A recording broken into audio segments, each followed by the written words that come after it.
India has admitted that the coronavirus outbreak is now at the community transmission stage. While this acknowledgement is only stating the obvious and has no practical impact at this point of the epidemic, it has garnered attention since it is the first time India has done so. Meaning, travelers bring the virus into the population in all places excluding the outbreak's genesis. During an outbreak, all subsequent illness transmissions may be traced back to these early travelers. However, when more individuals get infected, they spread the virus to others, many of whom go undetected due to asymptomatic or not being tested.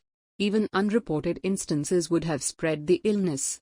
Eventually, the infection chain can no longer be traced back to the initial passengers, and most illnesses become locally acquired.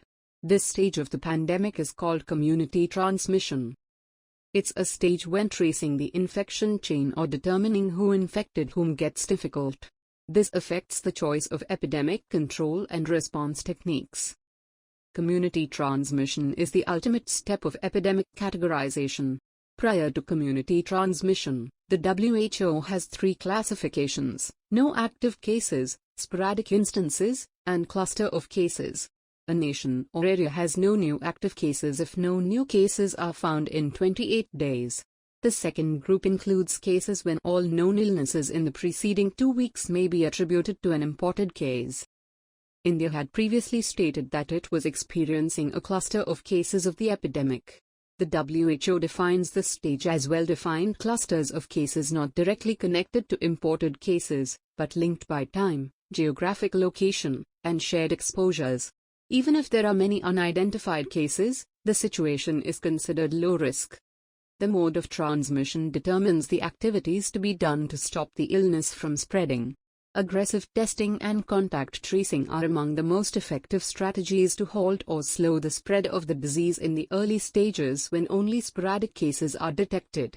As all sick persons' direct connections are located, tested, and isolated, the population's virus carriers and transmissions decrease.